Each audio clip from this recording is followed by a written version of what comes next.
Thank you, big boy. Okay, so, um, usually I wouldn't do this. However, uh, work actually got canceled for me today. Apparently, there were too many people that came in today, meaning that I get to do this instead. So that's very nice. Um, Anyways, I hope the audio sounds at least a bit better than it has in the past. I tried to uh, basically work with the settings, try and see what I could do. So if it isn't, then whatever. I'm just gonna work with what I have. If you weren't here for the last stream, all I did was beat Chapter 5 and 2 people died. But the good news is we got Harden. Where is he? Where's Harden? Harden! Who, if you can't tell, level 6, quite a bit better than some of my other units. And then we also got Wendell, who is going to be a huge help because he gets to be a magic unit and a staff unit. So I don't have to use Reese anymore, which I'm very happy about because I don't like using Reese. Other than that, Caster can stay. I'm actually gonna bring Lena in here because she still has the warp staff, and I want to put that into the convoy to give to someone later on. Also gonna take Julian. I saw a treasure chest on this map, and obviously Julian, being the thief, will be able to open all of those, and also probably open any doors if there are any. Ogma, Sheeta's coming, Kane's coming, Jagan's still gonna come. It's still early game, he's still good to have. I guess other than Cord, and I have Drog and Gordon. I'd rather take neither, but I'll go ahead and take Drog with me. And Fire Emblem, Chapter 6 is called Fire Emblem, so... The rebels have made it into the castle? Impossible! Grr. Well, we will show them. Knights, form up and rush the intruders. Archers, defend the throne. Thieves, loot the castle's treasures and prepare to withdraw. Hear me, do not let them set one foot into this chamber. Not one. Okay, so if we look around the map a bit, this is probably going to be one of the hardest enemies we have to fight, because mages in this game, obviously, they do damage based on the resistance of your units. So, because of that, most of the units in this game have 0 resistance. So they're going to take as much damage as whatever weapon this guy has.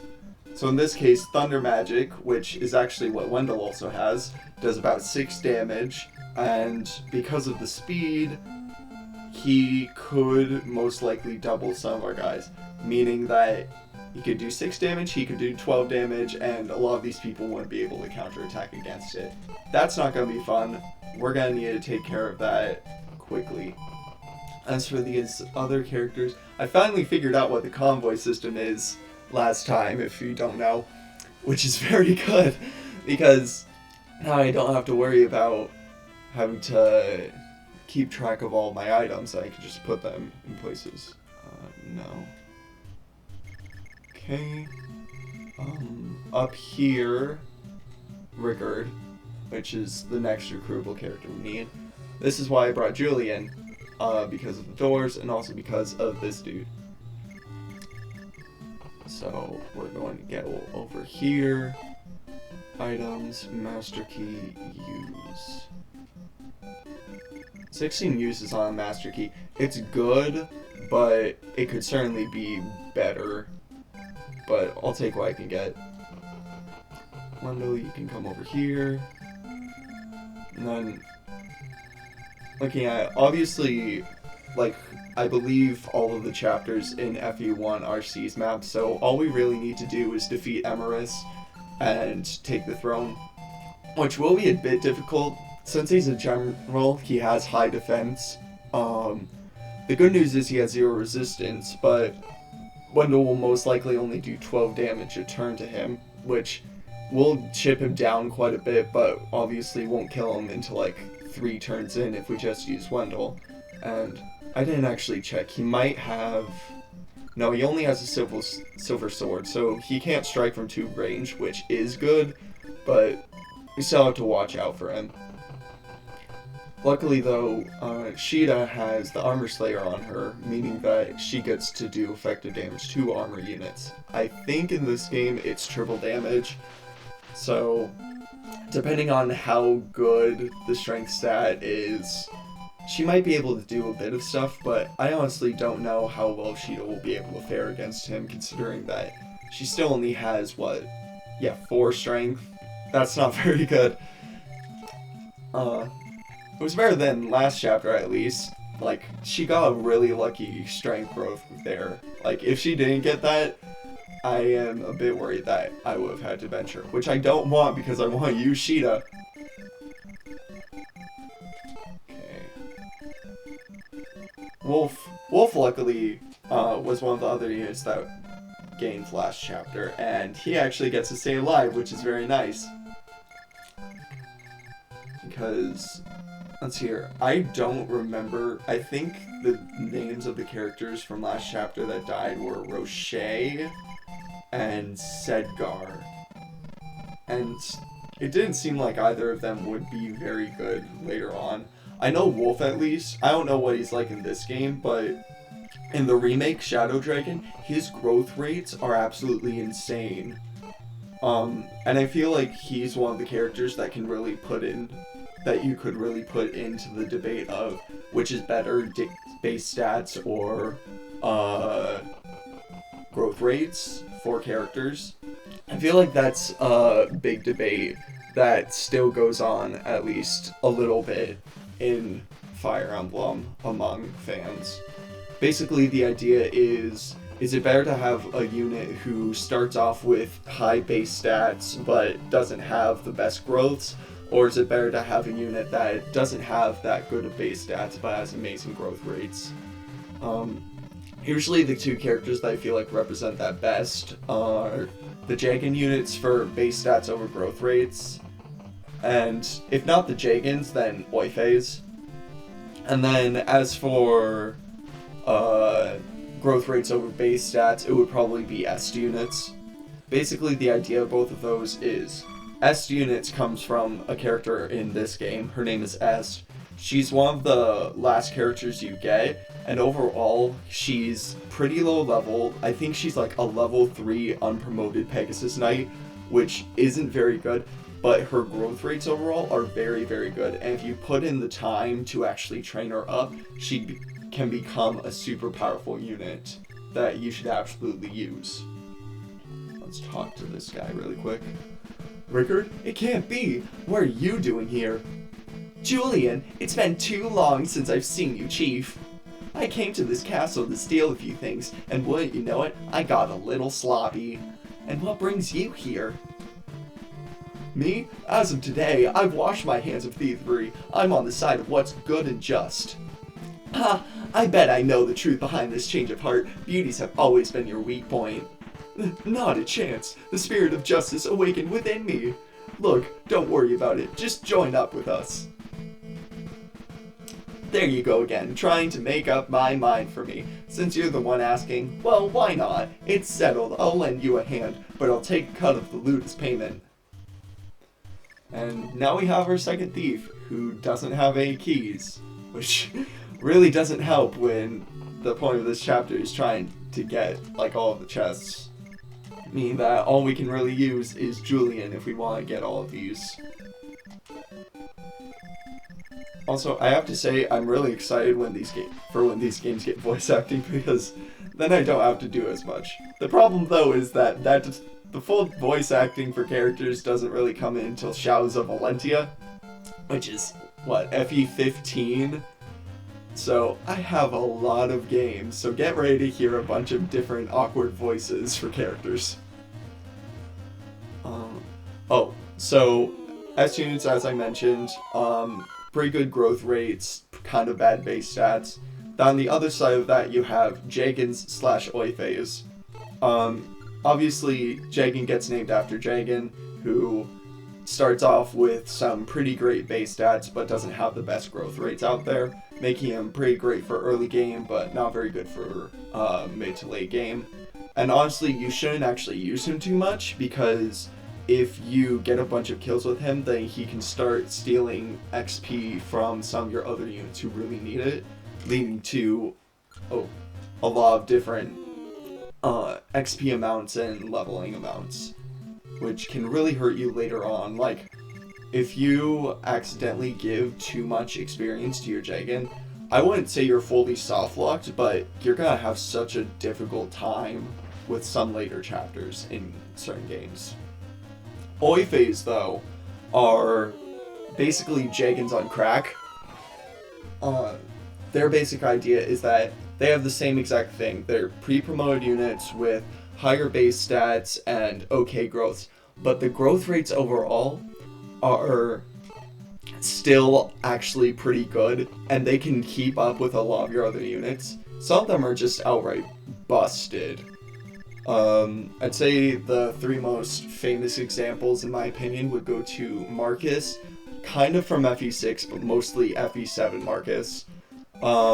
Seth in FE8, who is just one of the best units you can really get in that game, and you should really, if you want to, you can absolutely keep him on into the end game. And same goes for Titania in FE9 and 10. Seth and Titania both, you would think, would act kind of like Jagan does. They have the really good base stats, but then you look at their growth rates and they're actually pretty decent.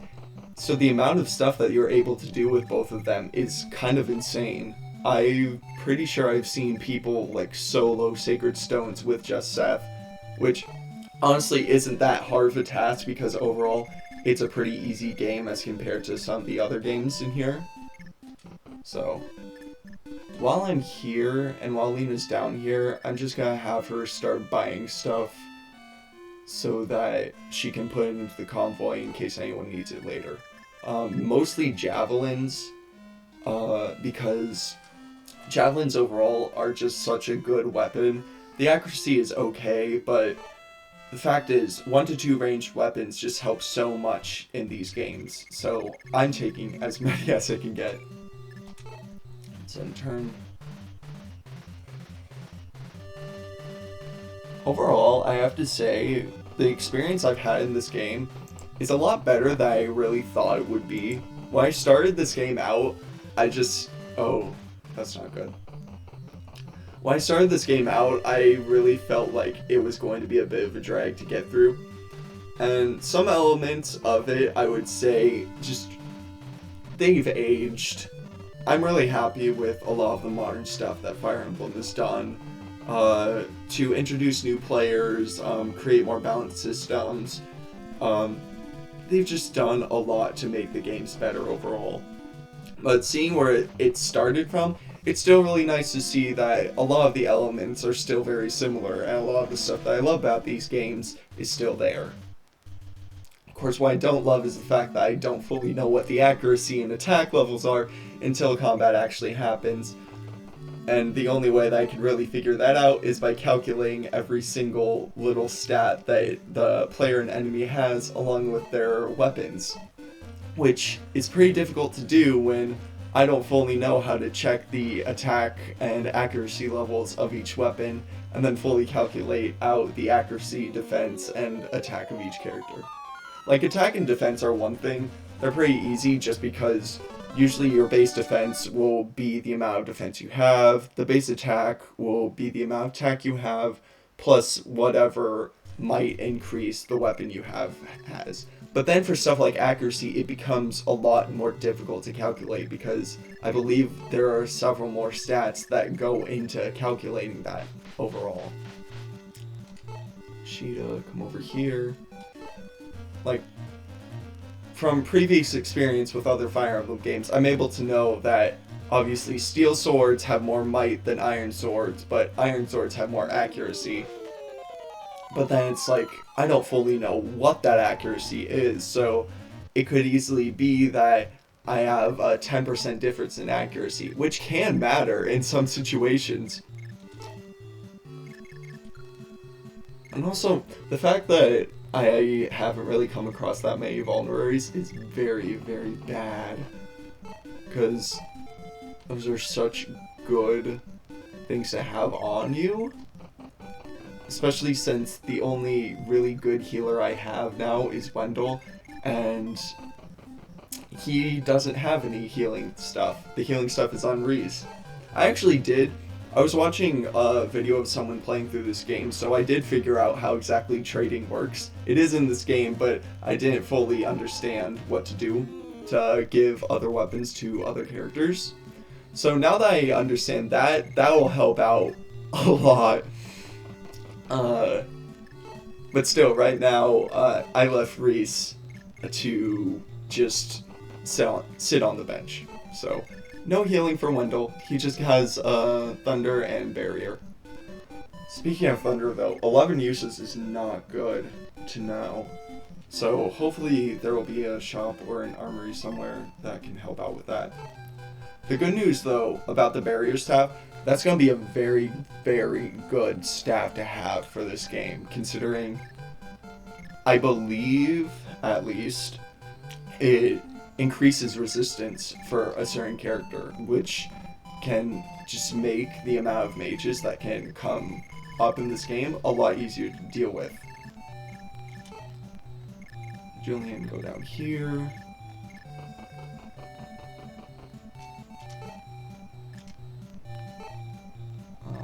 Trade. See, I figured it out. Yay! And keep the iron sword. Okay, so now, since Rickard is also a thief, and he has the master key, he can go ahead, open the chest, 10,000 gold. Like, yay, more gold, but also, I think I still have, 20,000? And as I said last time, I feel like gold in this game isn't going to get that much use. The weapons are pretty cheap overall, and all that gold is really used for, other than buying items, is putting stuff in the convoy, which only costs 10 gold, and then going into the arena, which I'm a bit worried to do because I don't feel like a lot of my characters would have a chance of surviving. And the ones that do, I feel like Drog could do pretty well in the arena because he has high defense. If he goes against a mage unit, he's dead. And then there's other units like Lena, who I still just really don't like the system in this game that healers aren't able to get EXP unless they get damaged by enemies. It just makes a lot of situations more difficult to get through. Okay. I will say though, I am really hoping, if today goes how I believe it should, I'm probably going to finish this chapter and possibly go on to the next chapter on this stream, and then I might be able to stream a bit more in this afternoon to play a few more. My overall goal is to try and finish up this game sometime next week, so that way we can start Gaiden, which I personally feel like will be a bit more of a breeze, considering how many times I've played through Echoes and the amount of knowledge I know in that for that game is at least a bit more than FE1, 3, 11, and 12, the Arcanea games. So I still think it will be a pretty lengthy experience. Gaiden overall is definitely, it's the black sheep. It's similar to, I'd say, Zelda 2 in the fact that the systems overall are still similar. You still attack enemies the same way, you still have, several different weapons, but there are still changes in there that can create a different experience for you. Oh shoot. No. No. No. Oh. Oh, he's okay. Okay. Ogma, you are not fighting anyone anymore. I don't have any vulneraries, and I can't let you die. I like you too much. But yeah, I feel like Gaiden has a lot of systems that are very different from other Fire Emblem games, though. The fact is that, let's see here, you can only hold either one weapon or one item in the game, which you think sounds absurd, but then the good news of that is none of your weapons have any durability, so you can use a weapon for as long as you want. Ooh, that's nice. That's very, very nice. There's also the fact that instead of the chapters like most other Fire Emblem games have, Gaiden is instead split into parts, so it's like part 1, 2, 3, 4, and 5. And each of those parts has a basic story that you go through with either Alm's group or Celica's group, or both. And then by the end, you fight through several different battles in that one part, which basically act as the main chapters of the game. And I believe overall... Oh! Okay, Caster. Not only did you hit, you got a crit. That's very, very nice. I'd say that... What was I... Oh, yeah, Gaiden's chapters, the amount of battles that you can do in that game is a lot more than other Fire Emblem games. Just because of the fact that a lot of the chapters, you don't actually have too much story that you need to get through. Some of them are just fight this battle and then keep going. I'd say there are still like chapters in there that obviously contain story that is important to know for the overall plot, stuff like that. And then for the rest of the game, there's actually more stuff to do other than the battles, because there's an entire world map that you can go through and experience. There's small skirmish battles that you're able to do, optional paths. You can go inside caves, explore there, see what you can get. There's a whole bunch of stuff that you're able to do in that game that you can't really do in other Fire Emblem games, which is very, very cool in my opinion. Another crit! Thank you, Lady Luck. Lady Luck is smiling upon me today, and I'm very happy for that. But not for that level up. Speed is good, HP is okay, but the fact is, I really need more than that. Need strength. What else is in Gaiden? You can go inside villages, talk to people in there. I don't know if it's in Gaiden, but in Echoes at least, there's a whole entire smithing system that you can experience. There's a lot, and I love that. I love Echoes. It's such a fun game, and I feel like overall, in terms of Fire Emblem remakes that are out, a lot of the games do such an amazing job of both giving you more stuff to do on top of what was already in the original, while not, what's the word? Not really, they really make it so you don't need to experience the original version of each game. Like, I feel like for certain Pokemon remakes, Cough, Brilliant Diamond, whatever the Pearl one is called, Shining Pearl, they actively remove some stuff from the original that makes it so you really don't have a reason to play one version over the other. If you want to experience the full story of Sinnoh, you should really just play Platinum. But then Fire Emblem remakes come in and they're just like, no, here's all of this information that you can get, and then we're just gonna add more stuff. Like Echoes, the amount of stuff they add.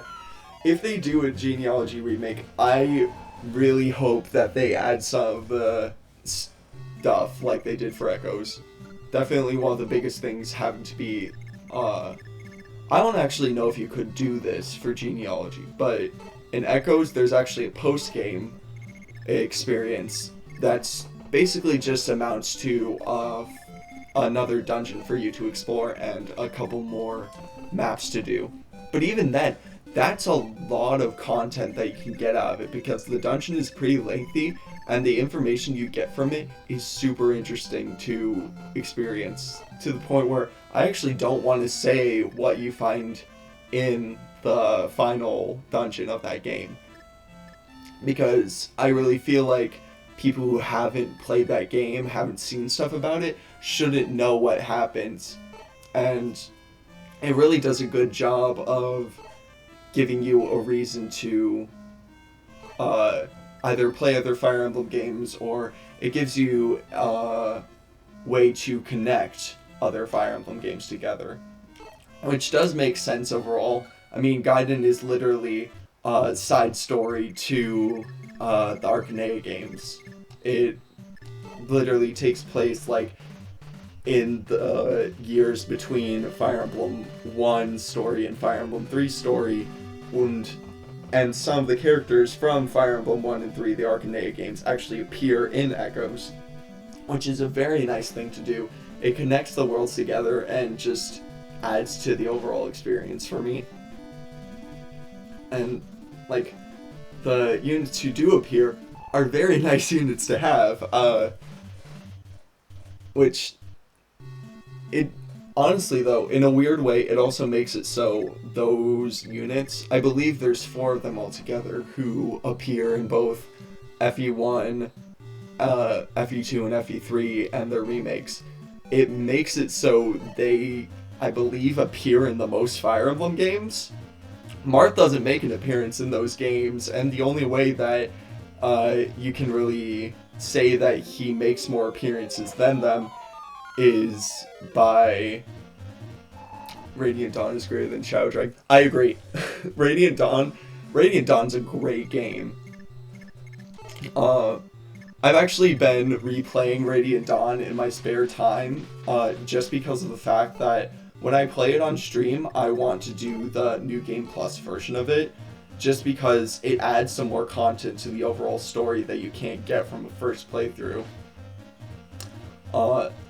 Like, the amount of characters that are in that game, it's so much fun to experience, and just replaying it, I've had a great time. I will say, I personally believe that some of the systems in Radiant Dawn are amazing on paper and so interesting, but in practice, there are certain things that really just needed fixing. It still makes for a great game, but I just wish that some systems that they implemented were a bit more polished, especially with Physic. I'll give that to Wendell right now. Physic, I love Physic. I'll go back to Radiant Dawn real quick. But Physic, I can't trade that way. Okay. Wendell's gonna wait there so that Rickard can give him the Physic staff, because then I can actually heal people, which is gonna be so nice. Anyways though, like, Radiant Dawn, I'd say one of my least favorite things about that game has to be the recruitment of certain characters. I actually posted it on Twitter, but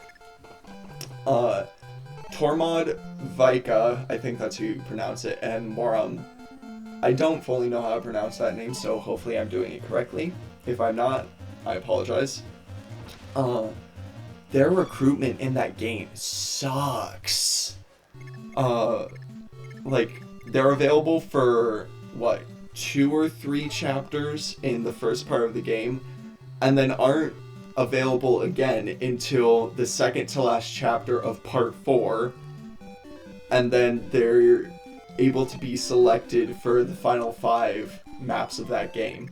So, if you're a fan of those characters, especially Tormod and Moram, because they were in Path of Radiance, I don't think Fyko was, you don't get to play as them that much in that game, in Radiant Dawn.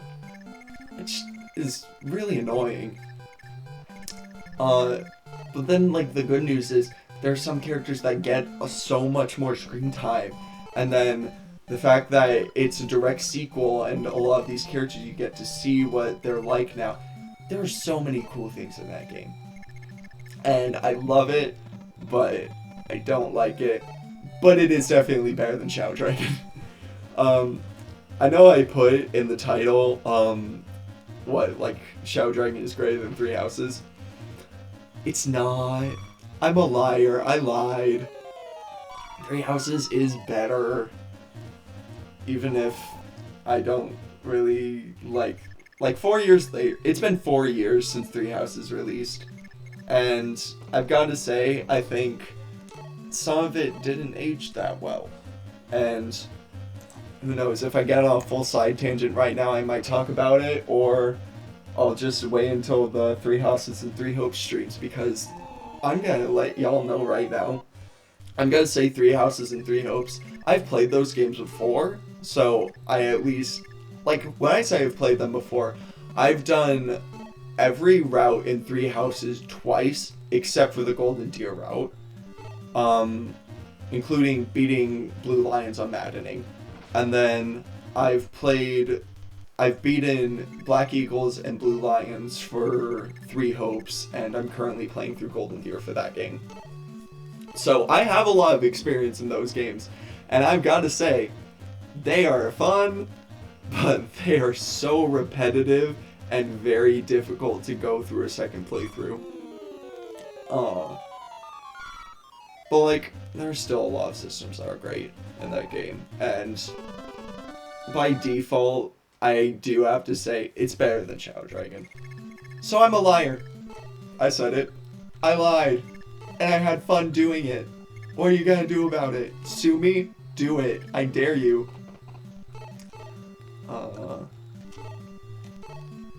What was I on before all of that?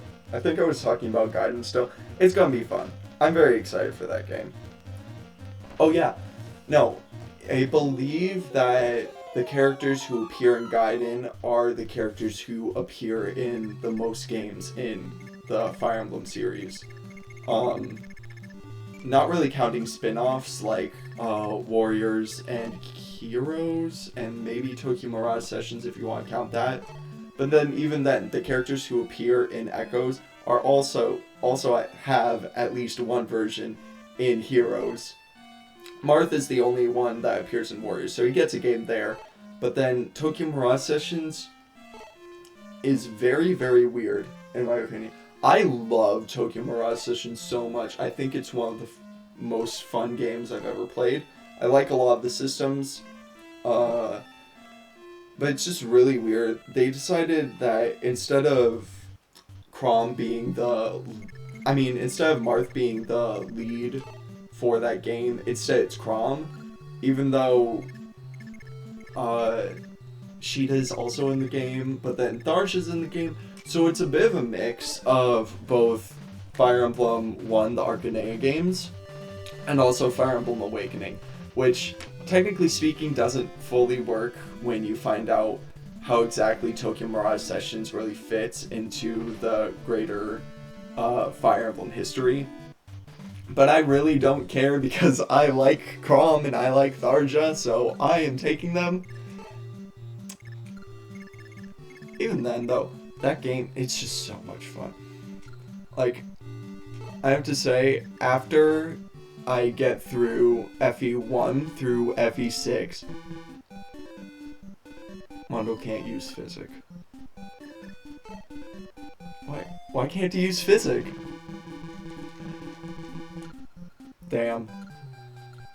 That sucks. You know what would help? If I actually knew why he can't use Physic. But no. Well, fine. Okay. Ogma, where are you? Ogma, you still can't be used. Just hide back here. No, after FE1 through FE6, which are all of the games that I either haven't really played or haven't fully beaten, I'd say out of them, FE6 I've gone the furthest in, and even then it's only been like chapter 7 or 8 in that game. After that, I played or beaten basically all of the games, except for obviously the Arcanea remakes, 11 and 12. I have Shadow Dragon actually on my Wii U, but FE12, obviously Japanese exclusive, we're gonna have to do something else for that game. I know what I'm gonna do for that game. No one snitch on Nintendo, please.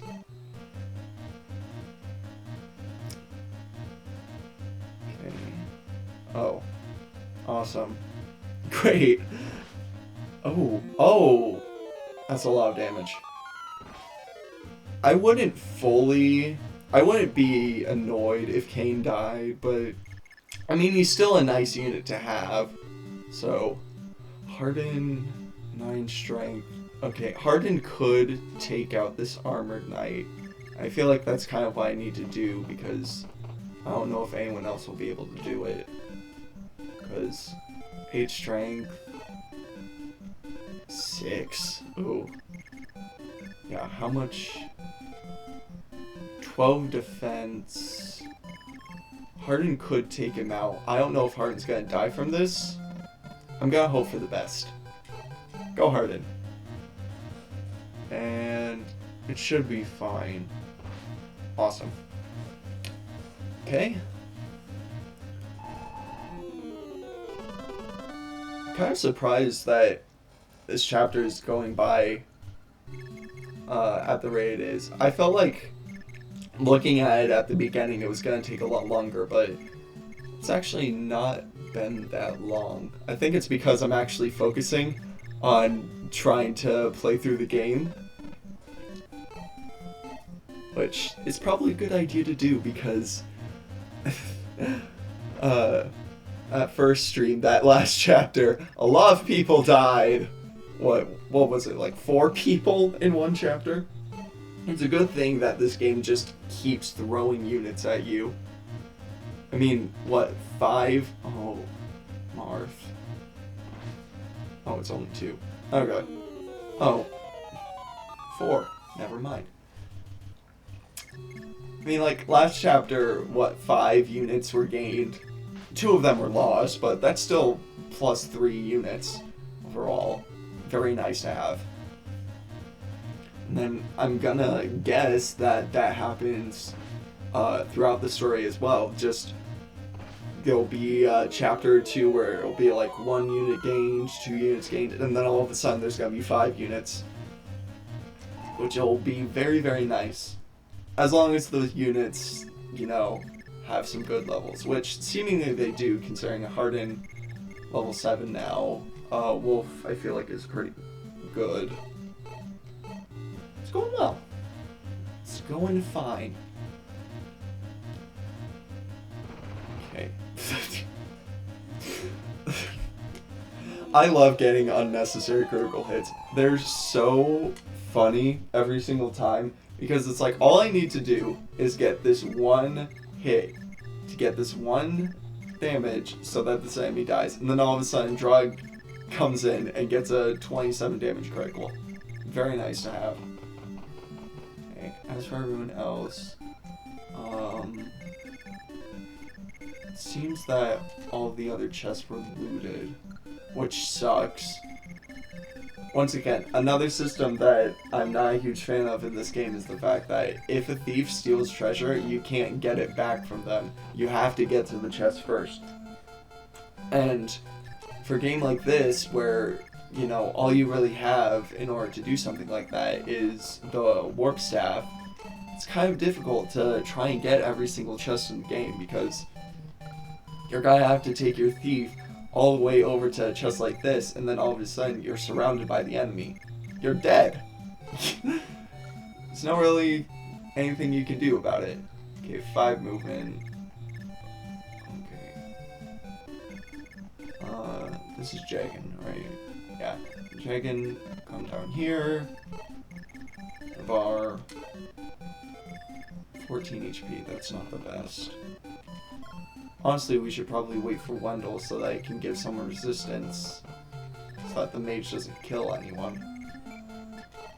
If someone was to die, though, I would probably either say Julian or Rickard. Like, 2 thieves isn't really needed in my opinion. So, if either of them were to die, I wouldn't care too much.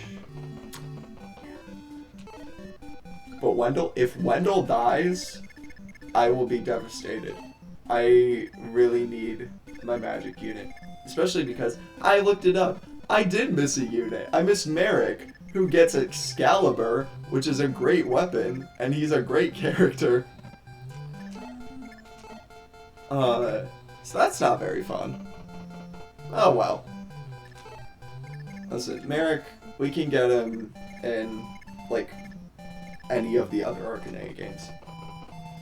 I have to say, I don't know if this is gonna be a hot take or not, but I feel like the way that these games go back to Arcanea is done a lot better than Pokemon going back to Kanto. I think that's mainly just because of the fact that FE1, unique experience, that's very nice. FE3, you get Book 1, which is basically the entirety of FE1 without, like, I think it's like 5 chapters are missing, which isn't a huge deal. And then FE11 comes in, full remake of FE1 with new characters and new chapters and new stuff to experience. So, and then I'm pretty sure also just more story on top of that, because they're actually able to fully write in dialogue in that game, because it's, 2010 for the DS? They actually get to do stuff now. And then FE12 comes in, full remake of Book 2, once again with more chapters. So, like, it's still the same type of units you have, it's still similar maps, designs, all of that stuff, but they do a very good job of adding more, which, in my opinion, Kanto doesn't really do. Like, they did it, I think Fire Red and Leaf Green were fun. I think, personally, I love Let's Go. I think they're great games that I love to play, but still not, like, the best. They're 3D remakes of the original games. That's very nice. I will say, though, even though I am saying that, the experience of going back to, like, Kanto and Gold, Silver, Crystal, Heart Gold, and Soul Silver is one that I will never forget. It's such a great experience to just be able to go back there. Especially because, like, a lot of the world is updated to new stuff. You know, it's just nice to see. And I like that. I like new stuff. I like the newer Fire Emblem games. This one is... this is good. Okay. Honestly, though, I do think it's a bit funny how Marth is kind of treated. I feel like nowadays it's gotten a bit better, but especially like right after Awakening's release, with all of its success, Chrom and Lucina, I feel, really became the new faces of the franchise for a bit. Like, they got spots in Smash. Chrom became the first character really shown off for Fire Emblem Warriors. Lucina won the first Choose Your Legends event for Fire Emblem Heroes. There's, like, certain stuff in there which it's just like, you'd expect the face of the franchise to really get a lot of that recognition and a lot of that love. Instead, no, we're gonna give it to his descendants. Personally, I like it. I think the amount of stuff that they give Marth nowadays is very nice to see, but Chrom and Lucina are just very, very fun characters. I honestly really like their overall writing in Awakening. Lucina's story is, like, pretty tragic, so is Chrom's. They do a good job of just, like, being able to explain it and also show it, which is definitely, like, a big thing that a lot of stuff needs to do. Show, don't tell. Which some Fire Emblem games do have a more difficult time with. Fates, great combat. The story is... I honestly think about it a lot. The fact is, I feel like Fates' story, they really do... It's similar to how I feel like Radiant Dawn was developed, where Radiant Dawn, from a gameplay standpoint, it had... ooh, nice. It had a lot of very good ideas that were implemented just okay. The idea of multiple armies, different parts for each army before they all come together, stuff like that, I feel like there's such interesting ideas that you put in there. And then the actual game fully comes out and people get to experience it, and all of a sudden it's, oh, that wasn't too well done. I mean, it's still a great game, but it just has some problems, and Fates' writing overall, I feel like, went into a similar camp of that, where a lot of the systems that it brought up or introduced were very interesting, and I wanted to see more from them. And then once I saw more, I wasn't a huge fan, because stuff like the route split, it kind of felt like there was a very... I wouldn't say there was a very obvious answer, but it didn't feel like they developed the characters really enough to make it a stressful decision. It more became personal bias, which like also works. I don't feel like I'm actually getting my point across. Basically, I feel like if the story was developed just a bit more for Fates, it could have been an amazing story, but just a lot of the elements were cut out or really just replaced overall. Like, if you don't know, originally, how much res? 0, like everyone else. I'm putting Dragon here, just because he'll be able to survive the mage. 1, 2, 3, 4, 5, okay.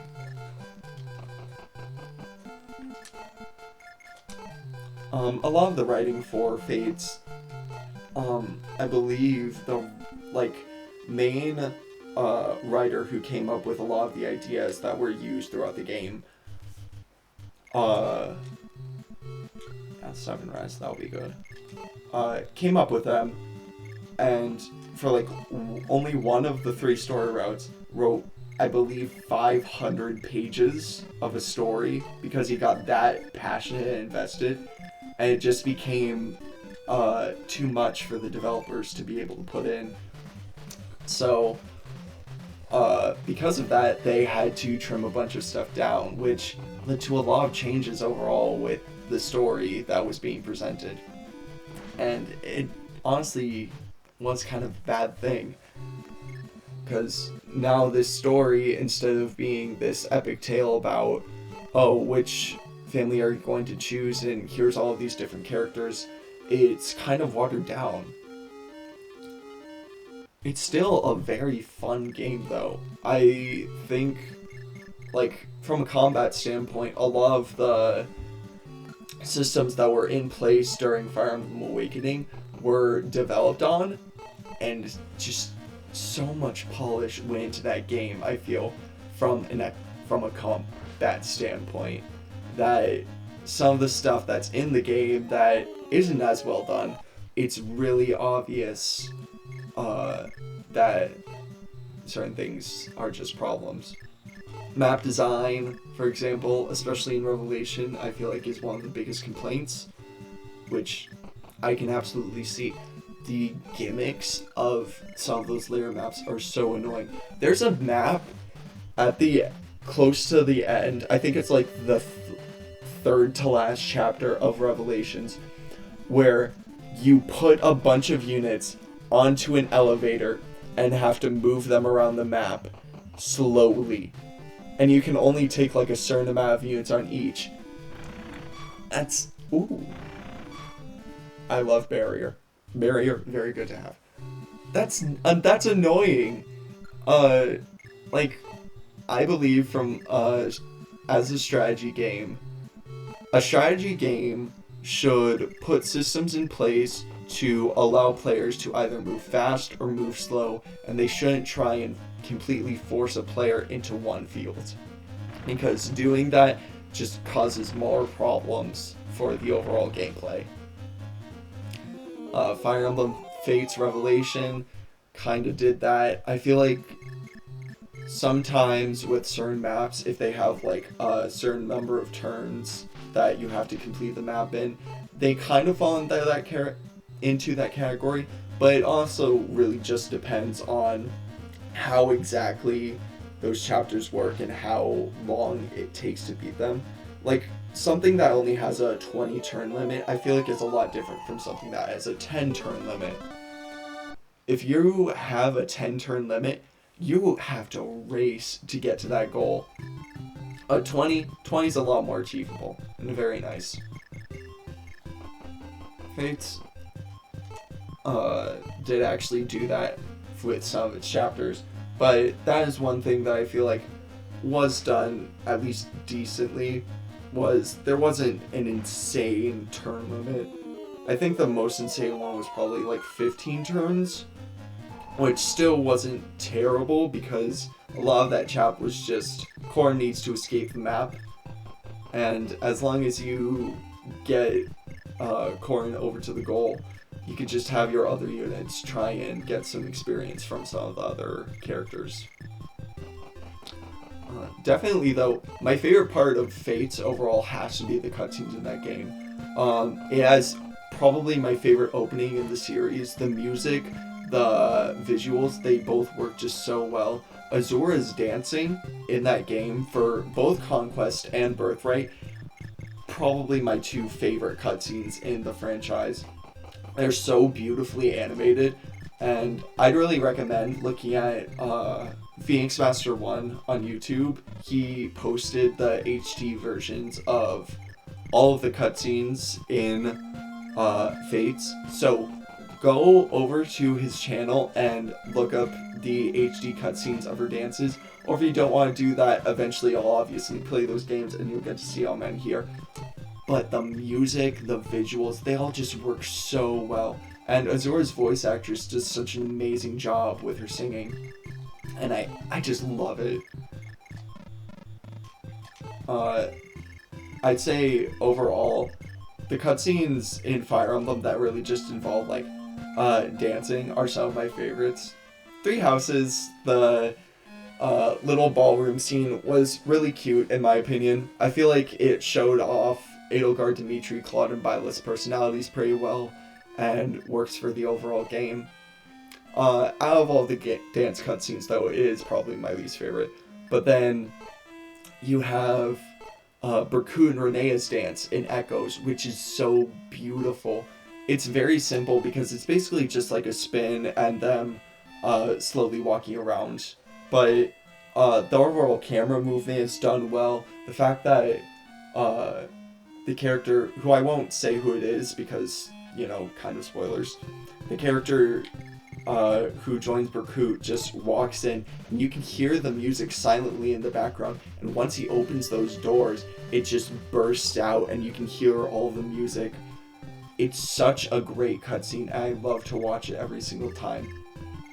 But Azura's cutscene absolutely just trumps all of the other ones, because the fact is, her dancing is just so well done in both Birthright and Conquest, and it gets like all of her movements work, and I like the fact that they're two different dances. It both gives more of a reason of, hey, these routes are different, this is a split route, all of that. But then it also just goes with each song. The style of music is different. I'd say, for me personally, I like the Conquest dance a bit more. The music is a little more energetic, and I like her movements overall in that one a bit more. But, like, they're still both, I would say, 10 out of 10 dances. Because the only other thing that really happens in those cutscenes is groans of increasing discomfort, which also just became, like, a little bit of a meme, which I also think is really funny. Because it's just like a dumb little text thing, and the voice actor for Garen just makes some awkward grunts. All of a sudden, groans of increasing discomfort.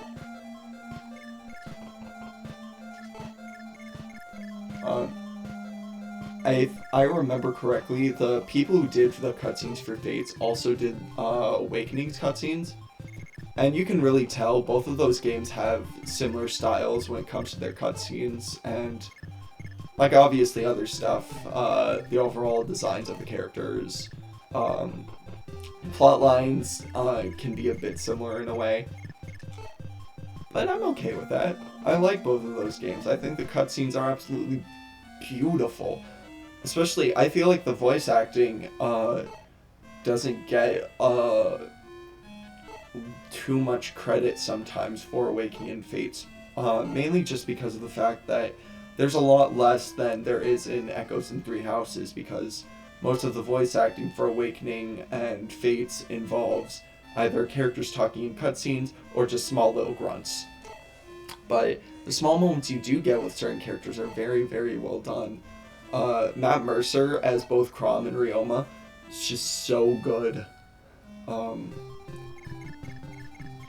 then but then that also just makes me wish even more that Byleth actually got a voice in Three Houses, because Byleth and Shez in Three Hopes, I feel like both of their voice actors are doing a great job in that game, and you don't really get that for Three Houses with Byleth, because they have to stay silent throughout basically all of the game other than combat.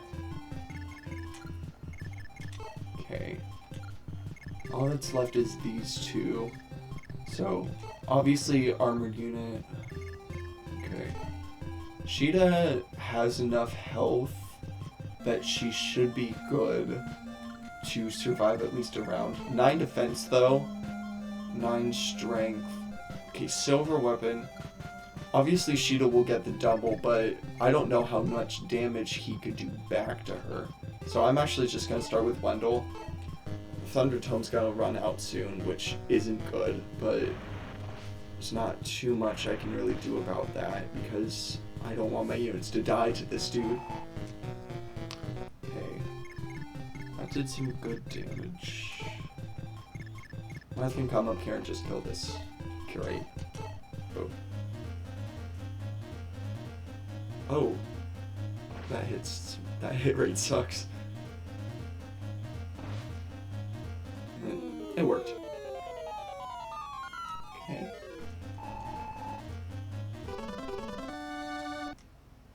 Awesome. Okay.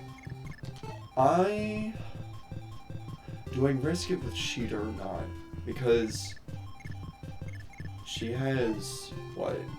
She has 9 defense, and this dude has 9 strength, so the only attack he can get is from his weapon. I'm gonna wait. I'd rather not risk it with Sheeta. I feel like she could easily get the kill on him this turn, as long as Wendell wears him down a little bit more with Thunder. She should be good to get the kill with the Armor Slayer. Oh yeah, I forgot. Thrones heal people. That's not fun. Ooh. Yeah, Wendell. And that level up sucked. Okay, I think I'm... Navarre... I don't know.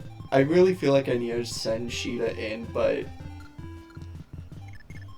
I don't really have any other choice, so... Or actually, how much does Jagan do? I feel like Jagan can do a little bit. Ooh, wait, 9 HP.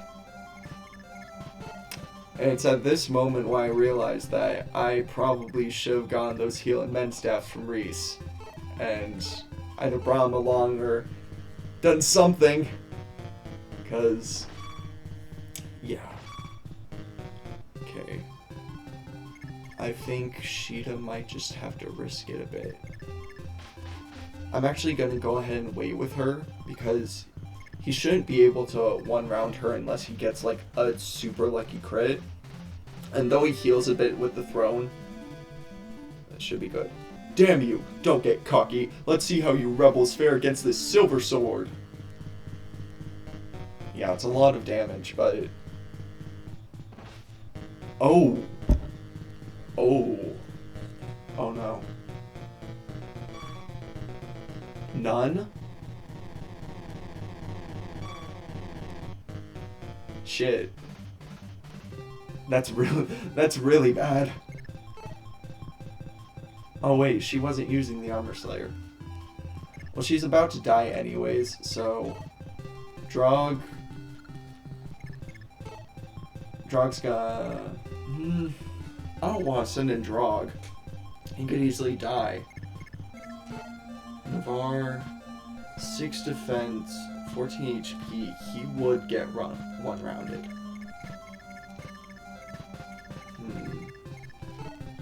Okay, well, Wendell still has 2 uses with Thunder, so we'll at least use him to try and get a little bit more chip damage in there.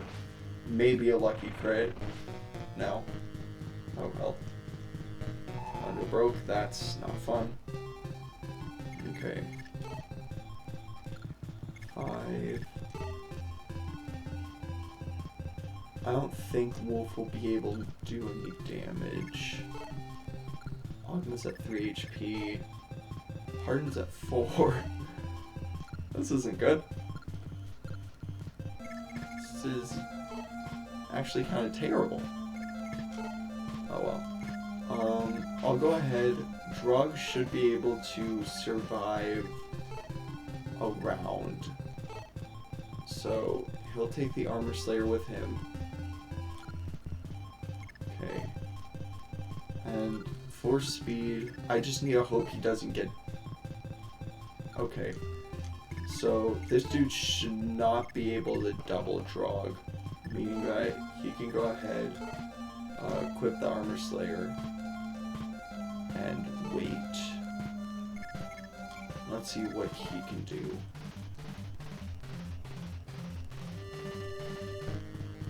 Hold on. Okay, that's good. That's helpful. That's not good. I can't really do anything about it. Drog. Are you kidding me? Oh! Drog can double though. Okay, so that's 8 damage. If Drog should be able to kill him now. He just needs to get the hit. So if he doesn't, then I might need to restart this chapter, because if he dies, I lose the Armor Slayer. Oh my god. Oh. Okay. We're good. Awesome. Drog, great job. Okay. So, this chapter is done. Awesome. You must be Prince Marth. You have done well to make it here. I'm the Princess of Arcanea, Nina.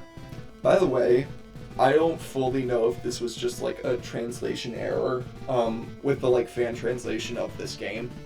I'm playing the like Nintendo Switch version, so it's like the full English translation. But as far as I know, the continent is Arcanea, but then there's also a country in the continent also called Arcanea. So I cannot remember if Nina is the princess of the country of Arcanea or the full princess of the full continent of Arcanea. But I think it's the full continent. Though Arcanea has long protected this world, Dolor overwhelmed us, throwing all into chaos. Okay, no. She's the princess of the country of Arcanea. I cannot fight. Marth, I beg you, please lead the forces of good and defeat Dolor. You must liberate all of the lands Dolor has occupied. Of course, Princess Nina. Altea's allegiance to Arcanea is steadfast. Moreover, as the Prince of Altea, it is my destiny to defeat Medius. I thank you, Marth. I will now entrust you with this treasure. The fire! She said it. She said the thing! She said it! Yay! The fire emblem is given to one with the strength to save the world when my royal family cannot. With this, you will be able to open chests containing invaluable... That's nice. So basically, in the first Fire Emblem game, the Fire Emblem is a key. And that's it. That seems to be all it can do. I'll take it. The battles you face will test your every skill, but fight as hard as you can. Return light to this world. Thanks, Nina. And I have a bit of time. Let's do the next chapter. Okay. Marth, obviously, has to come in. Jagan, Sheeta. Cord didn't really do anything in the last one, so I don't think I'm gonna take him. I don't know if there's any chests, but Julian just in case. Because, yeah, Rickard's only level 1. Wendell doesn't have any tomes, so I'm gonna bring him, at least for the barrier staff, and maybe there will be tomes. Wolf, Harden. Gasser got that crit, he can come. Drog. 3 more. Where's Reese? Oh. Reese is coming. I need heal and mend. I didn't think I would, but I do. 2 more, jeez. Gordon. Okay. Actually, no. I'm taking Cord instead of Gordon. I still don't trust Gordon. Okay. Should be good. I do not agree with your strategy, General Harmeen. As a knight of Macedon, I have my pride. I wish to fight them head-on, a fair battle. Many of the soldiers of Macedon were lost in Aurelis. Surely you understand this. We must regroup in the castle and stall for time. The king has put his faith in me. I ask that you do the same. After all, if you do not trust the Empire, your little sister, Maria, is the one who will suffer the consequences. Oh, so this is Minerva. I understand. I will leave this matter in your hands. I doubt you can defeat Altea's knights with your schemes, however. I expect that you will end up regretting this. Get it, Minerva. Okay. I know she's at least one of these Wyvern Knights. Yeah, here she is. Minerva, love her. I've only really played as her in Heroes and Warriors, but she's broken in Warriors. She's okay in Heroes. But Warriors, absolutely broken unit, and I really hope that that's the case in this game. Considering that she has 9 strength and 14 defense, 10 movement, I feel like she's gotta be a pretty good unit. As for the Pegasus Knights, I think they're down here. Yeah. Here's Pala. Here's Catria. Here's Est. And here's Catria. These are the White Wing Trio, and they make up the archetype of the White Wings, which is basically a group of 3 people, usually sisters, but it doesn't have to be. I'd say more, it's usually more that there are 3 knights who are usually Pegasus Knights, who basically usually appear in several different games. Palacatri and Est are 3 of the 4 characters that get the title of most likely the character who appears in the most Fire Emblem games, aside from Anna, as they appear in the Arcanea games, which are 1, 3, 11, and 12, along with Gaiden and Echoes. And then technically, because of Awakening Spot Pass feature, they also appear in that game. Meaning that altogether they appear in about 7 Fire Emblem games, which is very nice, because I actually like them a lot as characters. I think they're very fun. Anyways, anything in this house? No. Just story, which I don't care about right now. If I want to go more in depth with the story of this game, I'll just look at it more in FE3 and FE11. But it's good. It's a good story. That's all I can really say. But this map looks pretty simple overall. If I actually do have to fight Minerva and the White Wings, though, that will probably be a problem. The White Wings overall, 5 strength, 7 defense isn't too much. It's probably, I believe it's about the same as Sheeta's at, but still, whatever. But Silver Lance with 9 strength and 14 defense, I don't want to fight Minerva. And if I have to, I will probably cry. I don't want to deal with her. Okay, it looks like there's a house over there, though. Usually the houses like that you do need to go to because they usually contain loot or possibly characters. So I'm gonna make sure to go over there, bring Marth over there as well, because Marth is the only character who can visit them in this game. Okay, everyone else. Honestly, instead of going this way, I might as well just... Oh no, that's all in mountains. Okay. Everyone else can go this way. I'll just go ahead. Marth, you go over there, and Kane, Julian.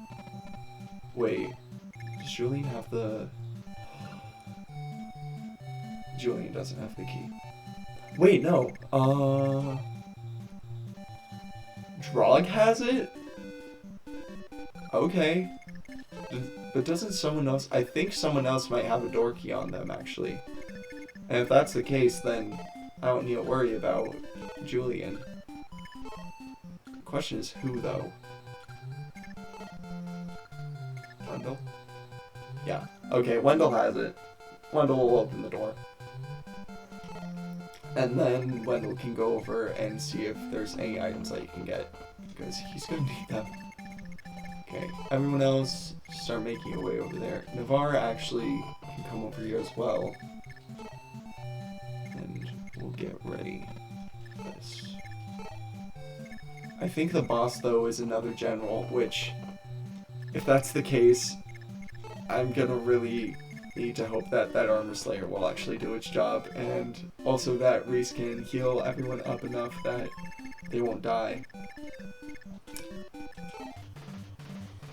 Maybe I shouldn't have used Wendell's Thunder Magic so much, because... Minerva, why are you going over here? I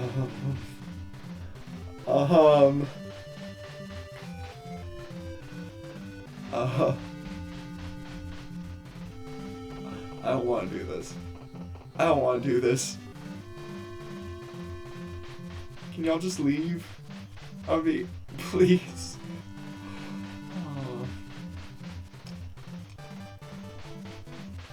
If I do really have to fight Minerva, a lot of people are about to die.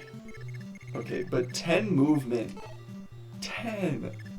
Okay, do you also have 10? You don't matter as much, but you also have 9 strength and 14. Okay, 1, 2, 3, 4, 5, 6, 7. Okay, so all of you are going back up here. This is a strategy I like to call run and hide. It's very good. It's very useful. I've used it a lot. Probably used it too much. But it works sometimes. So it better work now. Okay. Caster, you will die to all of those guys. Same with you. You go up there. Drug! Who am I kidding? Silverland's 9 strength. He already got hit with like 10 damage from that general last chapter. He's gonna stay up there. Okay. Cord. Where'd Board go? I know Barsh died. Did Board also die? Dang. If he did, then I guess rest in peace, Board. I did not notice that. It doesn't help that they all feel like the same character to me. Heck, I'm pretty sure Board and Cord aren't even in Heroes yet. Barsh is in Heroes. Board and Cord don't matter. Okay. Now, let's see what happens. Come on. Oh. This fighting is more than I can stomach. Oh. Wait. Is she... She's leaving! What was that? Why did she go up there only to leave? I'll take it. Okay? I'll take it. She's gone. I don't have to worry about her. I have to worry about that one, but I can take care of one Draco Knight. I don't want to worry about the other one. And then those Pegasus Knights will probably be easy. Okay. 14 defense is still a lot. Where's Jaden? There. Jaden could probably do a lot though. Silver Lance. Okay. Yeah. It's better than nothing. 5. Oh. The sprite work for this game, I feel, is surprisingly good.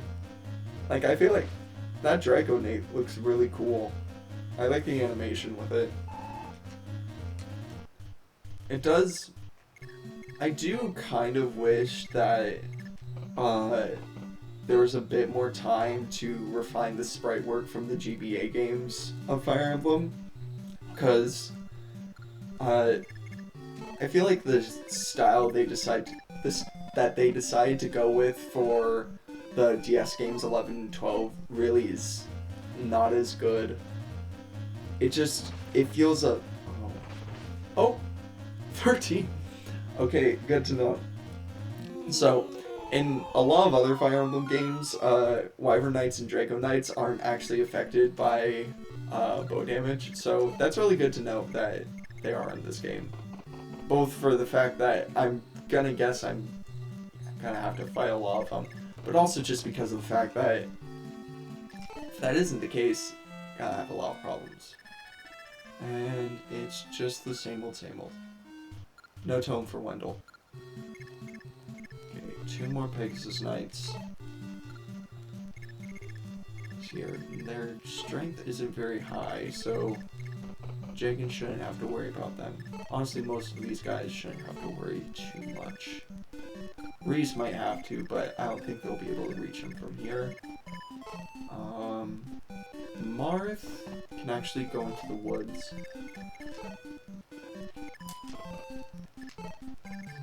Because evasion or evotion, whatever you want to call it, those bonuses are so helpful, and I'm gonna need them, because honestly, even with the woods, these Pegasus Knights might be able to hit me.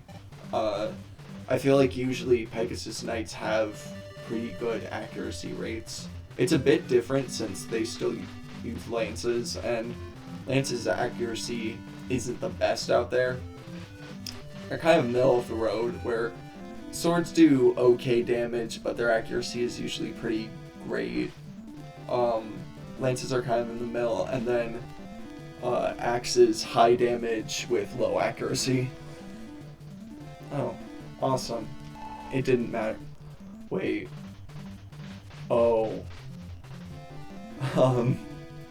This is awkward. Okay, Marth, you just have to avoid one. Awesome. Good. We're great. We're awesome. We're amazing! That's not as awesome. Marth, I wish you were a better unit. I wish a lot of the lords were better units. Like, some of them you'd expect for the lords to be some of the best units in the game, but then there's just a lot of them where you try and use them and you're gonna have a hard time. You need to get some lucky levels, or you're going to need a lot of stat boosting items. I actually haven't had that much of a difficult time with some of them. I feel like Lynn and Erica usually get thrown into the discussion of bad lords in game, just because both of them don't usually get too much strength. Oh, good job, Wolf. I'm so proud of you.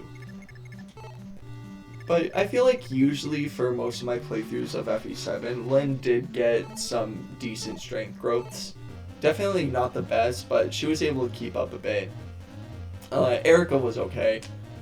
I did go through the Ephraim route of that game, though, the first time I played it, so I didn't get to fully experience what it was like to use Erica. I mean, I did, because the route split of that game is basically 4 or so chapters long, and then afterwards Erica and Ephraim come together and you use both of them as, what's the word, deuterogonists. Basically, they're both protagonists. So, she's not terrible.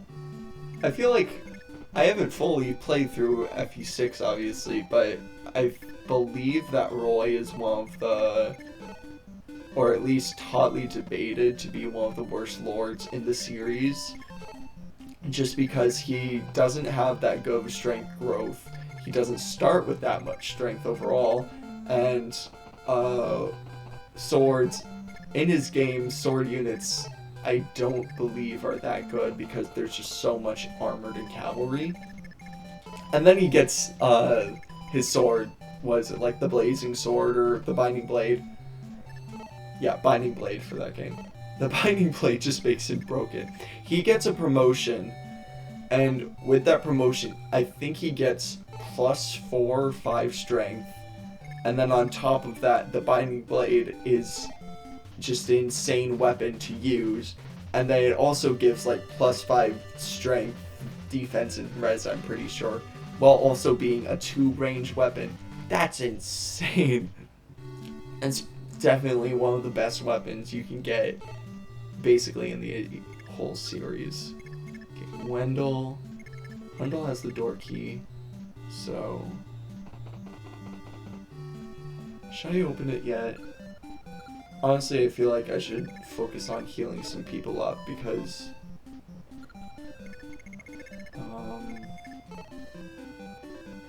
steel sword. Okay. 5. 1, 2, 3, 4, 5. Okay, so those guys shouldn't be able to reach him. I'm opening the door. Let's see what happens. I do think it's a bit funny. Games like, I'd say especially Smash, where you get to see some of the Fire Emblem characters, and they're quite a bit different, like, in terms of quality from their other game counterparts.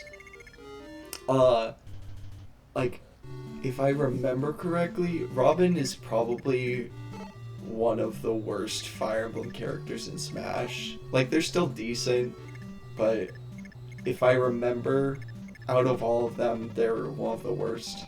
I mean, slow, some of their moves take a while to, you know, hit, all that kind of stuff. Magic helps, but it doesn't fully help. But then in Awakening, they're broken. I mean, they get access to basically every class in the game, along with, they're able to gain support with every unit, so then they can get the support bonuses from that. Their base class in general is just great. Having both access to swords and tomes is an amazing thing to have on you. And then Smash, they're good. That's all I can really say. But then you have other characters like Byleth, who I feel like kind of fall into the same boat, where they're crazy good in 3 houses, and then they're good in Smash. That's all I can really say. I will say though, I still think in Smash they have a better character. And I really don't like Byleth in 3 houses. If you can't tell from me talking all the time about how much I don't like Byleth in 3 houses. Some of the systems they did put in place in Smash for the Fire Emblem characters, I do really like. Like, Counter as an ability obviously isn't really in Fire Emblem, but I really like the explanation that was given about why it was implemented, which is basically just, well, in the series of Fire Emblem, if you are attacked by an enemy, then you're able to counterattack. So, it's pretty easily translated to Smash of if you get attacked by a character, you're able to counterattack. So in a way, it's kind of like, oh, well, that's not good. In a way, it's kind of like the counter ability in Smash is basically the equivalent of character in Fire Emblem dodging an enemy's attack and then hitting back. I think that's cool. I think that's a really neat ability, and I'm really glad that they added it, especially because I love to spam it. If you give me the ability to counter a move, I will be spamming it as much as possible. Personally, I main Bayonetta in Smash Ultimate every single time. Which time? It's probably too much. It's definitely too much. I don't care. I'm just gonna keep doing it. It works eventually. And listen, 1 time out of 10 is more than 0 times out of 10, if you really think about it. So if I hit Witch Time 1 time out of the 10 times that I use it, it's better than 0 times. Math. It's all going on in the head. It's definitely working out. Especially in this game. No one has died in this game. No one dies in Ba Sing Se. Okay, Sheeta. You're gonna come down here because since that archer is blocked in, he won't be able to hit Sheeta. Because if she gets hit by an archer, she's probably... No, wait. Is Bowgun 1 range? Oh, it's not. If Bowgun was 1 range, then I just killed Sheeta most likely. But it's not. Agma, come down here. I'm probably gonna need to put Jagan somewhere else because he's close to dying. Agma should be able to get the kill here. Awesome. Okay.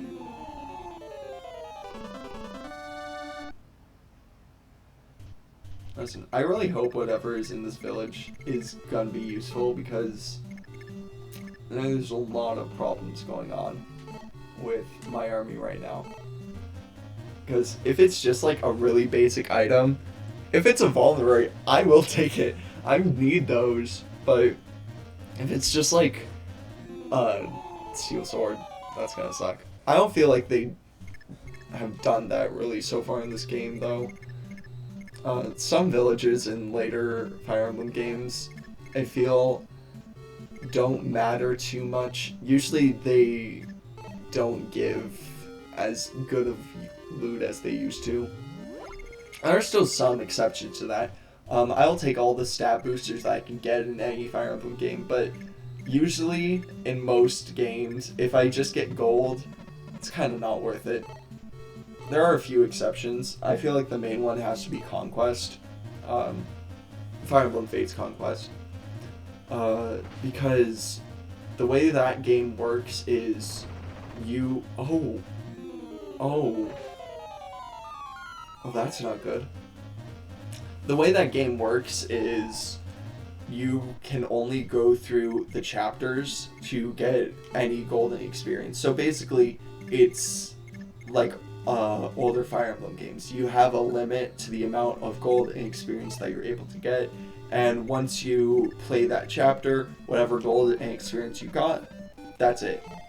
You'll have that until the next chapter, and then obviously stockpiling gold, stuff like that. I think that is very cool that they did that. It gives a definite difference between Birthright and Conquest, where Conquest is definitely designed to be a harder game because usually enemy levels and stats are higher. You're not able to get as much gold, you're not able to farm as much experience. That's really cool. And then obviously Birthright being tailored to a more casual or beginner audience, you have skirmish maps where you're able to grind up experience and grind up gold. That's very nice. Okay, let's see what's in this village. Excuse me, have you met a young girl by the name of Tiki? Oh, it's Bantu. She is the last of the Naga, the Divine Dragon Clan. There's no one but she who can defeat the Manichees serving Medios. I'm so old that I don't have much fight left in me, but without my stone, I can't become a dragon at all. I'll come along with you, so please help me find Tiki. Okay, this dude, honestly, is gonna be a great unit.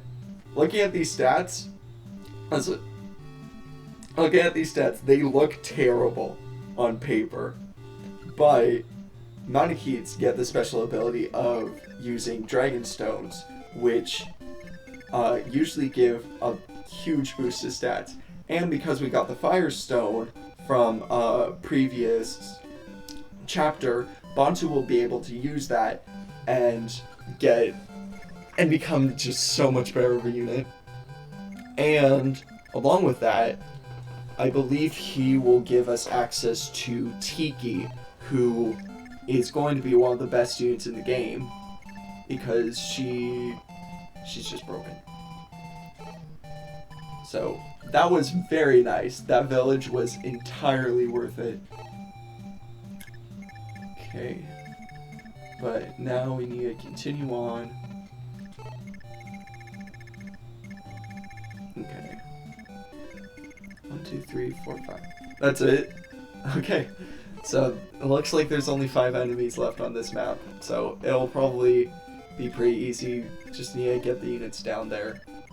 And then also heal a lot of them up with Reese. Especially, yeah, Harden. I want to keep Harden around. So he needs to stay alive. I do actually want to look up. I'm going to do that while enemy phase is going on real quick. What the Firestone does for Bantu. Because if it works like other Fire Emblem games and their Dragon Stones, it's going to give some great stat buffs, and Bantu is definitely going to be a great unit to use, especially until Tiki comes around. Once Tiki comes around, the game's going to be quite a bit easier. Of course, I'm pretty sure she doesn't get recruited until one of the last chapters, but I'd rather have a unit who is absolutely amazing, who I won't be able to get until the late game, rather than a character who sucks during the mid game. I'm definitely going to say the big example for that has to be Sophia for Fire Emblem 6, which I'll get into her after I look up this Firestone. Okay.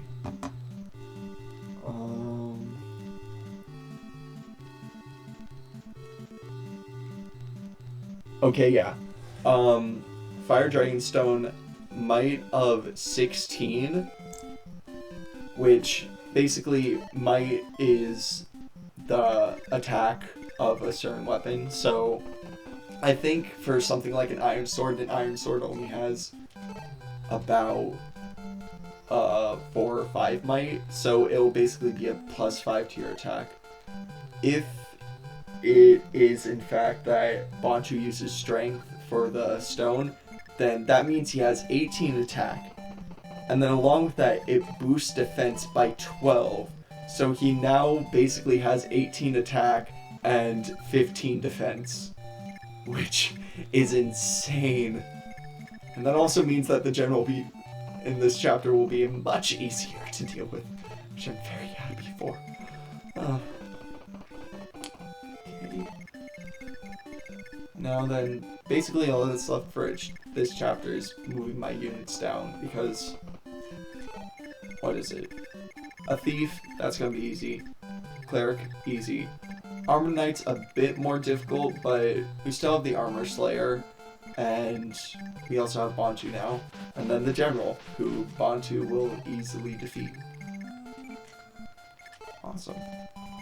Okay, going back to FE6 Sophia though. So, she's bad.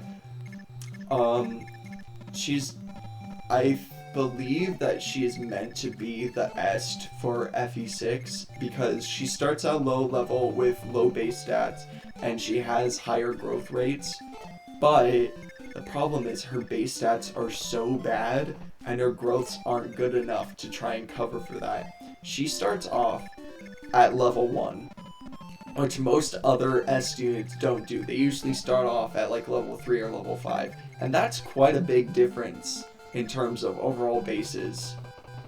And then along with that, her starting chapter is a desert map, so almost all of your units have limited mobility on that, basically going down to about 1 to 2 movement, other than your magic units like Sophia. And it's also on like chapter 14 or something like that. And along with all of that other stuff, you also get Druid, which is her class, a few chapters before, who's like level 10, I believe.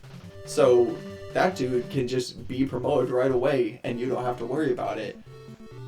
So that type of thing, Fire Emblem honestly does that a lot, where they'll give you a unit who is pretty good to use overall, and then all of a sudden you'll look at them and you'll realize, or all of a sudden you'll get another unit who's of the same class, who for some reason is just worse. And then it just brings in the question, why exactly would I want to use this unit when I can just keep on using the unit that's actually good? It's a pretty simple answer overall. You don't really use the bad unit, you use the good unit. Or the actual answer is just play with the units that you like to play with. Because there are certain characters that I know are technically bad, but I'm gonna keep using them anyways. Like Louise in Fire Emblem 7, she is a sniper, which bows in that game are not good, but her character makes up for that for me. So I'll keep using her. Especially since she gets the automatic A support with the character Pen, who is a Sage, who is an amazing class in that game.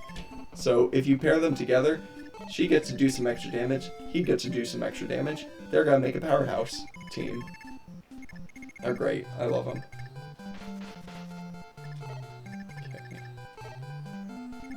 Dragon down.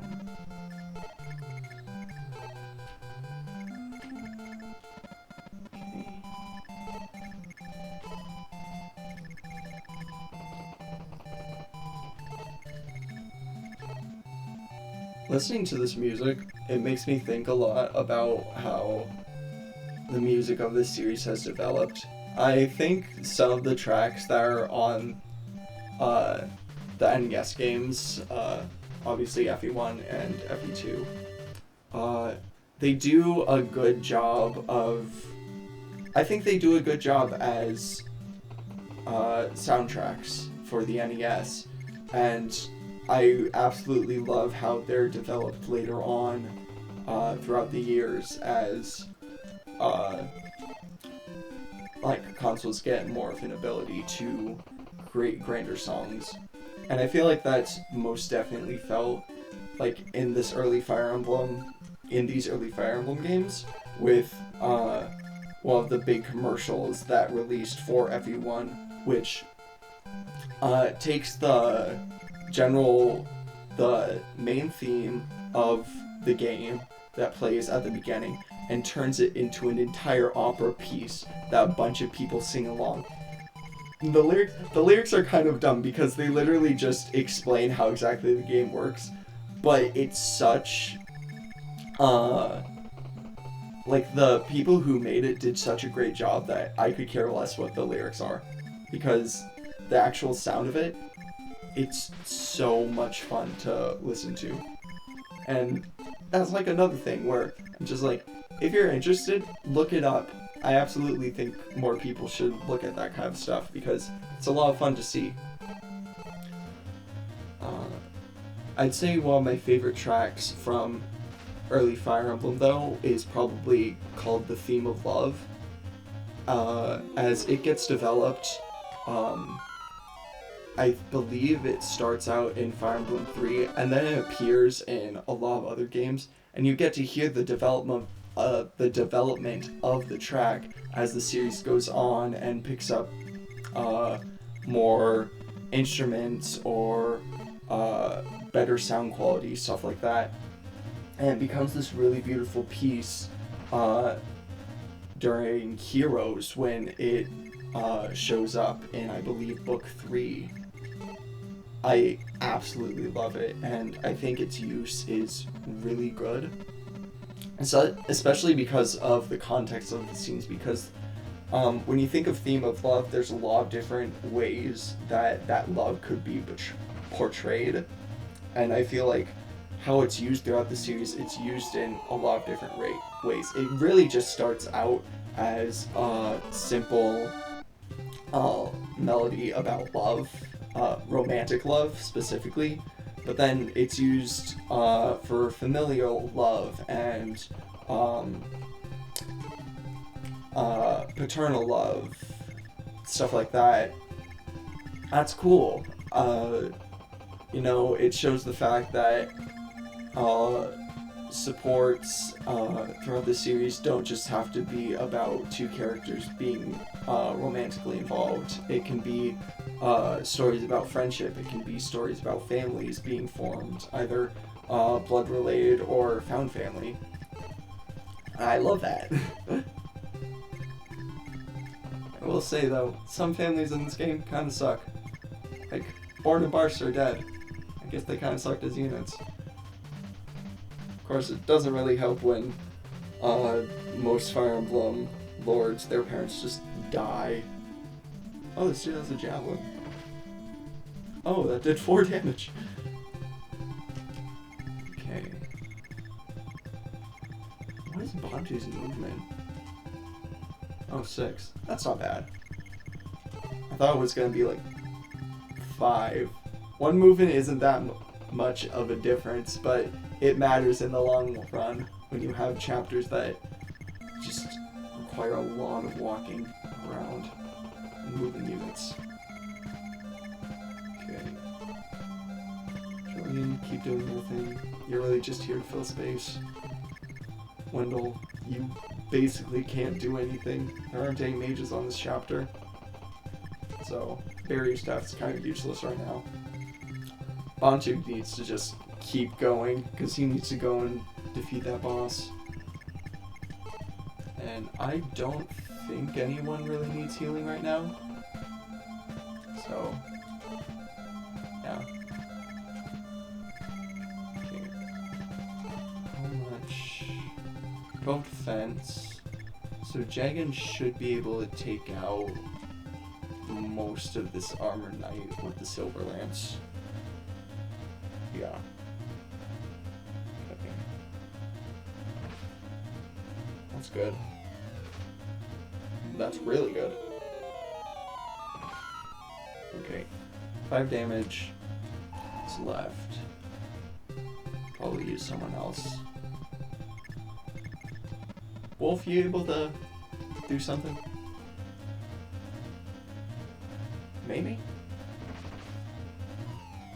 1 damage isn't much, but it's better than nothing.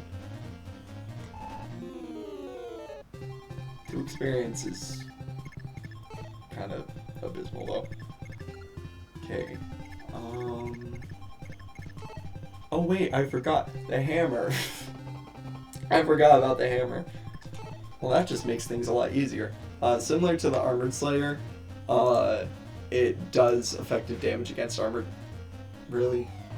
It does effective damage to armored units, so it's a very nice weapon to have, but, you know, once again, low accuracy axe units, not the best out there. I would say if you want to use an axe unit in Fire Emblem, you should either, 1, make sure they have high crit chance, like Berserkers. Berserkers are very useful if you're able to get a lot of crits, because then they don't have to worry as much about the accuracy of their weapons. Or you should use the flying axe units, basically the dragon knights or wyvern knights. Usually, I feel like those are some of the best units to use, because a lot of times either getting crits will mean that you don't have to worry as much about bad accuracy, or having flyer mobility usually means you have pretty decent skill or pretty decent other stats that makes it so you don't have to worry as much about how accurate your weapons are. Oh shoot, Marth's all the way up here. Listen, he might not be able to do much right now because he doesn't have the rapier anymore or an armor slayer, but he still needs to get all the way down there so that he can seize the map and end the chapter. So, keep going, everyone. Okay.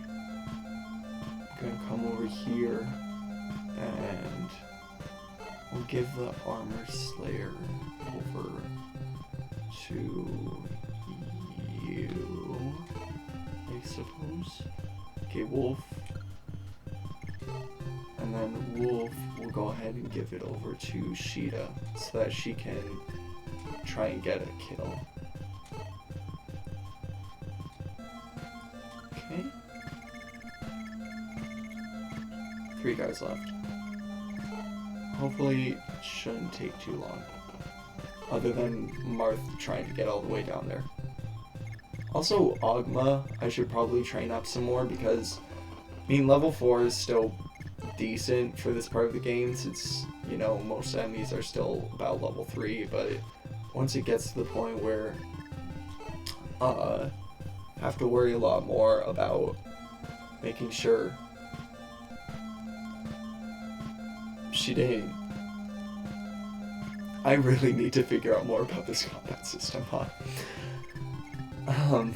Anyways, it's not really at the point right now where I have to fully worry about what people's levels are, but you know, it'll eventually get to that point where you need to make sure that people will be able to keep up against the enemy. Alright, still what? Chapter 7.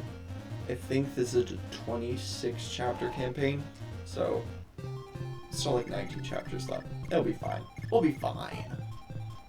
And if we're not fine, then whoops. Okay. If this dude has a javelin, nope, silver sword. Okay. Navarre can come down here then. Attack. Okay. Good. Not good. Not good. Meh. That's why we have a hammer. Just go down here. Boom. You can select the weapons before you attack. Oh, so Cheetah could have attacked. I was just dumb. Awesome. Good to know. What can I say? I don't always know what I'm doing. Okay. And everyone else, it doesn't matter, we can just wait.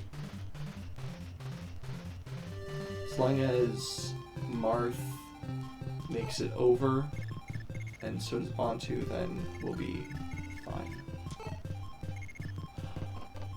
Unless there's reinforcements. I don't actually know if these little areas will cause reinforcements to spawn. But if they do, then that's going to cause a lot of problems. Because people will die.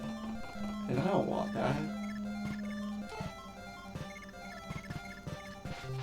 I mean, it's already happened, what, 7 times? I think 7 people have died. Kind of losing track. No. A lot of people have died. Oh! Crit! Go Sheeta. Okay. That's good. I think that hopefully, I think Bantu will be able to do a lot against this general, but I want to try and get... No. Really? Okay, so that answers the question of, are there reinforcements or not? There are! Oh no. Oh no. Oh, he's good. He's fine. Go Reese. It's only 3 of them, but that's still quite a few. Shoot. Okay. So, because there are reinforcements, we're gonna have to get people over to those areas and stop them from spawning. So, Harden, go over here. Kane? Yeah. Kane over here.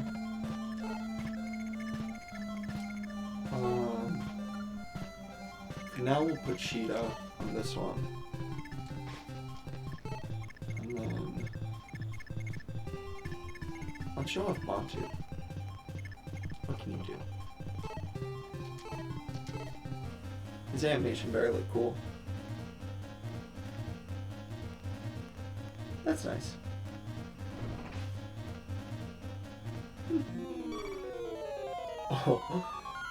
Oh, I'm very, very happy that I have Montu. That's gonna be very helpful. Especially because it looks like the Firestone has infinite durability. That's great. I will take that every single day. Stupid sword. Come on. Awesome.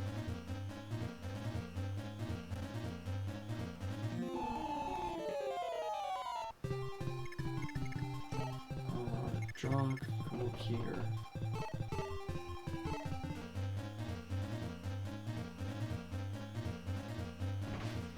Good.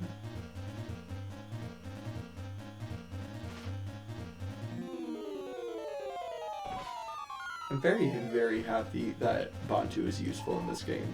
From what I've like heard or read about Shadow Dragon, FE11, and also FE12, he is a lot worse, which kind of sucks. I feel like if the entire point of your character is that you're supposed to be a super bad unit unless you're able to get this hidden item that makes you a godlike ally to have, then nerfing the godlike ability that you can obtain really shouldn't happen. I mean, in general, oh, nice. In general, the fact that certain units just need to have a certain item to be useful does suck. But if they're gonna do it, then don't nerf the item and then keep the character the exact same. Try and be the change. Oh. Oh, okay.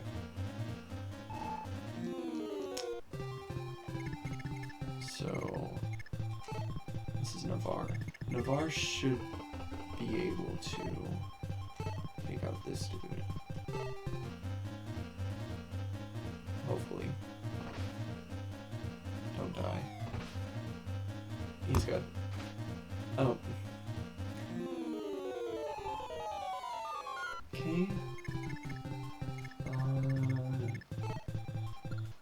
I don't want Jagan to get the kill because I feel like I'm giving him a bunch of experience already. I think I'll have to though. Unless Cord's axe is able to hit and also get the kill on top of that, which, yeah, it's not gonna happen. Awesome Simon. Oh!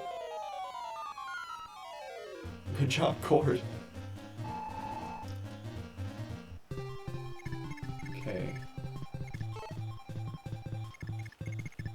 Jagan, come over here and just do this, I guess.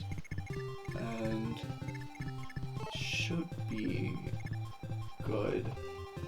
Actually, I think that one over by, what's his name, Wallace? William? It's something with a W. Wendell. This one might have ambush spawns, so do this. Should be good now. Good. Okay. Sheeta. Go off that. Wolf, come down. Wait, 2. Wolf will be fine.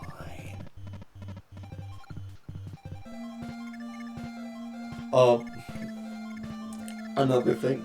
That's another thing that I don't like about this game. In Fire Emblem, so certain games, if you move to a space, so let's say example, I want to move Marth down here. He moves down there, and then if I don't want to stay there, if I press B, some Fire Emblem games, he actually stays right there, which is very nice.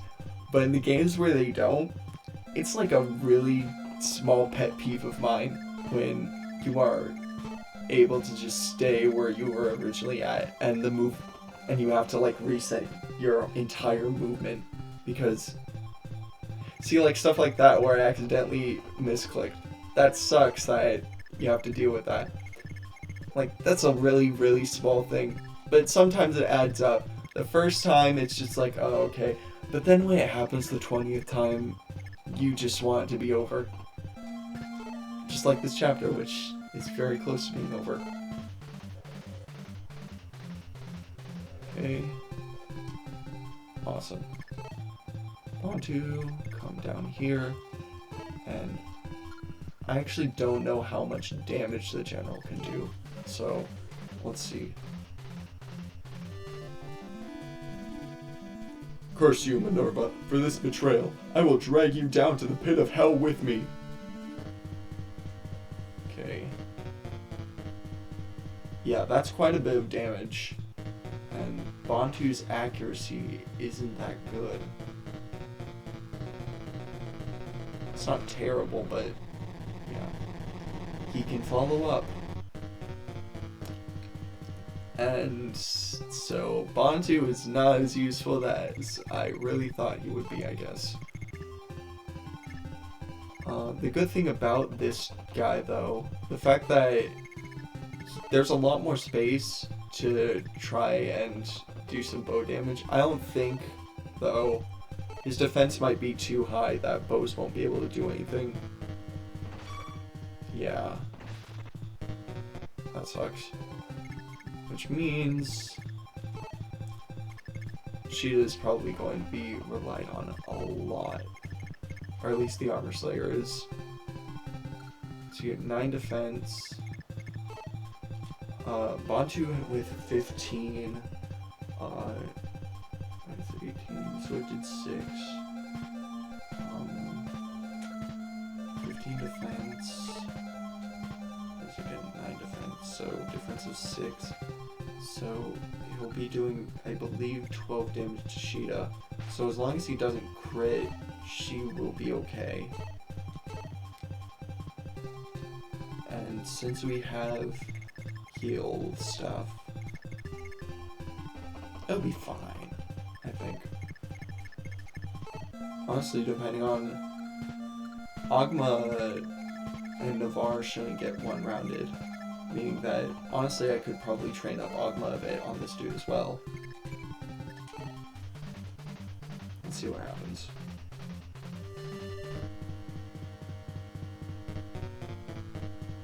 Ooh. It's not a lot of damage. Okay, 13 damage. And she get the,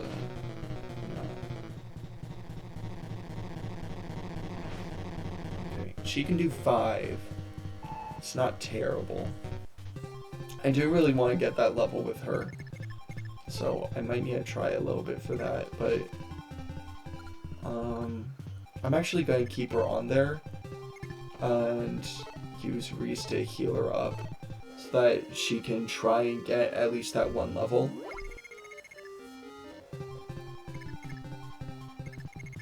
Okay. And let's see what happens. Oh yeah, I'm also gonna... Navarre should be able to reach him from here, so she can give him the Armor Slayer and he could try and get another level to get up to level 10, so then he'll be able to promote once we get the promotion item for him.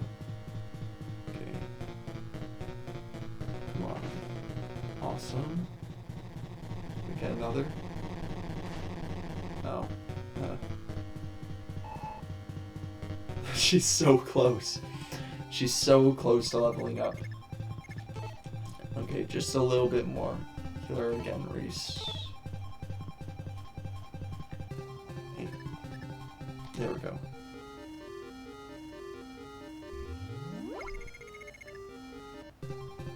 Awesome.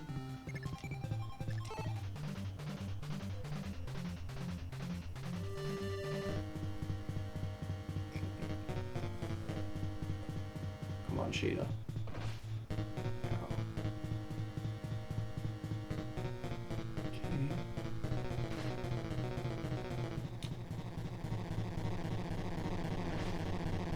Good. Okay. Can we get some strength? No. That sucks. But now that she's gotten a level, I'm gonna go ahead, give the Armor Slayer over to Navarre. And now he can start chipping down this boss a bit.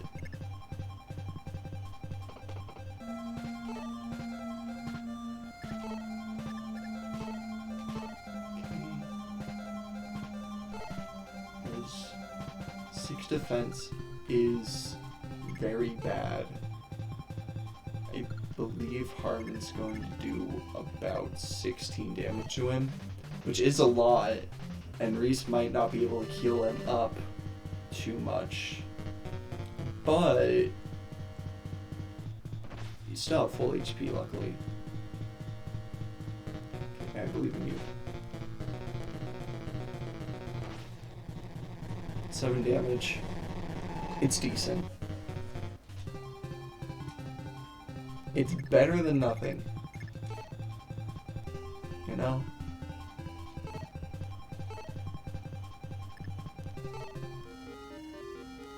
Honestly, I might as well also bring Cord down here and see if he's able to do anything, but yeah, I don't think he'll be able to. And come on, Navarre.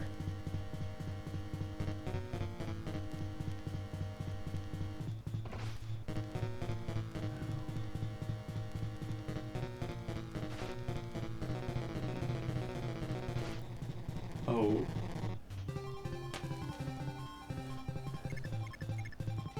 See, the problem is, this is basically the only strategy I have. Because his evasion is so high, and I don't have really any other way to damage him. The only other thing is the hammer, and the hammer's gotta have a lot less accuracy than even the Armor Slayer has. But I'll try. Let's see what happens. Marth can come over here as well, just in case. And I just remembered the ambush stuff, so we'll go back on here. As for everyone else, Wendell still can't do anything. Oh, wait. Wait, no, Julian can just take his place on the possible ambush spawn.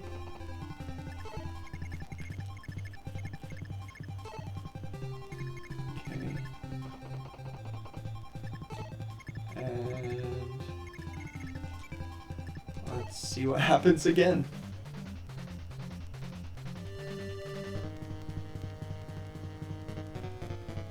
Okay.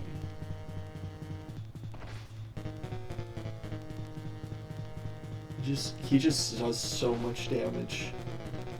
And unless, oh, that's good. It's very, very good.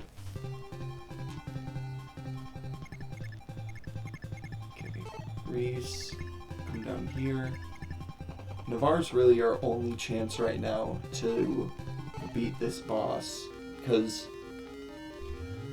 he still doesn't have, like, Navarre doesn't have that much accuracy with this weapon, but this boss just is able to heal. I'm gonna guess that Navarre probably has one of the higher strength stats for the sword users. Still doesn't mean it's great. Better than nothing. Okay. This right here is optimal Fire Emblem gameplay.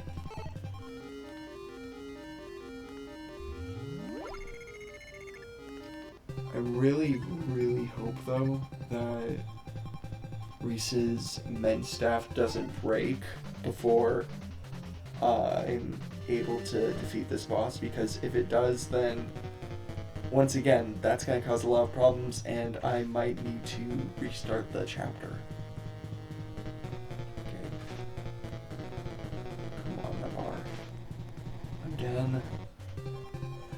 Okay. What is... Marth has 9 strength. Navarre has... Oh, wait. I'm using Marth then. Why am I using Navarre? Be better, Navarre. Okay. So, Marth... 8 speed. He should... It's definitely not going to be one-rounded, I don't think. 7 defense. And then Reese can go ahead and heal him after this hit. So let's see if he can do anything.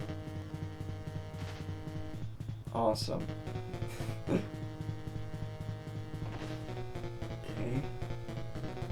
Come on, at least get 1 hit, Marth. Really? That's not good. It's really not good.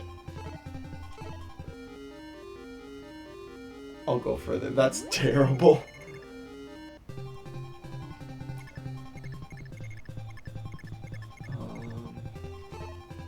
I don't think anyone else really has...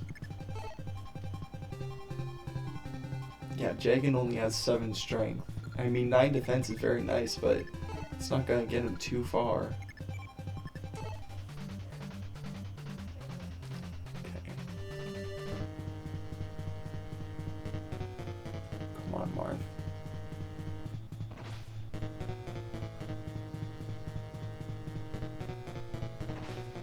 Yes. No. Yes. That's good. Ooh, and a level. Strength. Oh. That's so helpful. Okay. We might be able to beat this dude. Oh. I'm honestly a bit surprised. I didn't think that Marth would be able to do it, and... Or some wood. Knock on wood. He'll be able to do this. Come on, Marth.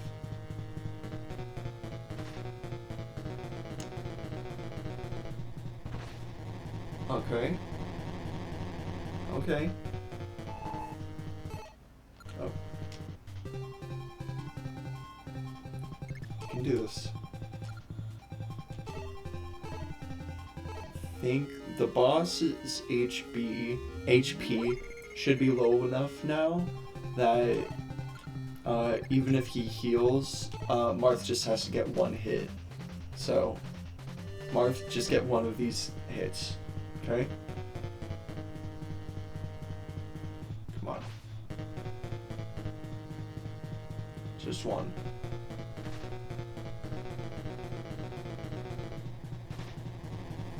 Really? You just needed 1, and now you have to get 2. Mend only has 1 use. Okay.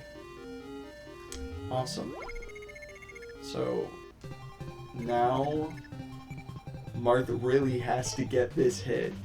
or else we're gonna have to start killing units in order to beat this chapter.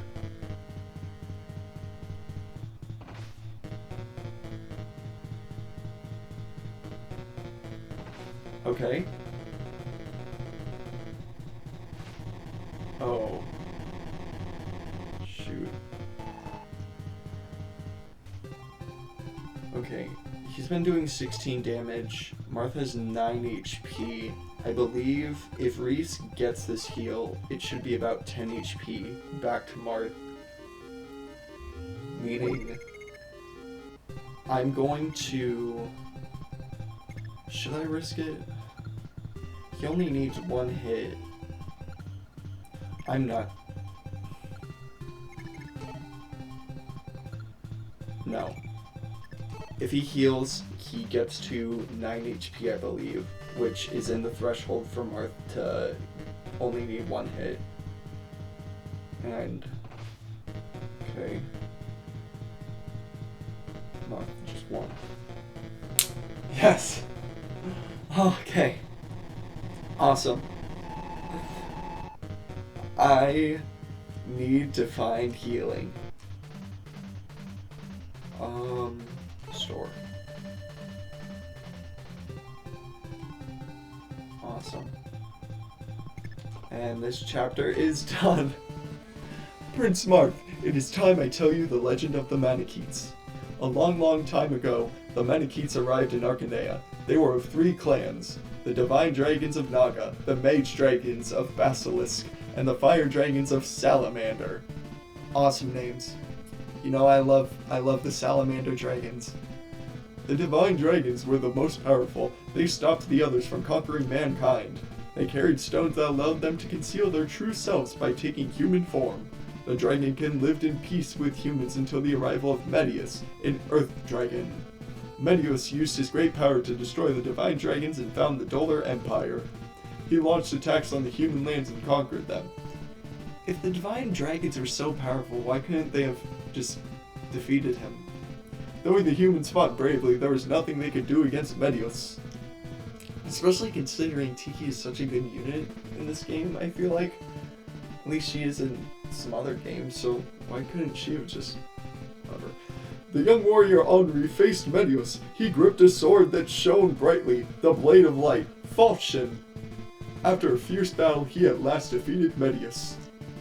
Yes, my prince, you do recognize this young man's name. He is indeed Henri, the first king of Altea. It has been 100 years since those dark days, and now Medius has appeared once again. Prince Marth, you are the chosen one, the last of Henri's line. Your father, King Cornelius, was defeated before he could accomplish his task. It is up to you now. Well, good luck to Marth, but that's not happening on this stream. I am gonna go ahead and end stream now because I need to get lunch and probably do some other chores. AKA, I have laundry to do. So, thank y'all for watching, and I guess tune in next time, whenever next time is. I'm going to try and stream possibly a bit more tonight or tomorrow night. It kind of depends on scheduling with everything, but I'll try and let y'all know on Twitter if a stream is happening tonight or tomorrow night, and we'll figure out what happens. So thank y'all for watching, and if I don't see, or if you don't watch tonight, then, or if I don't have a stream, then have a good night.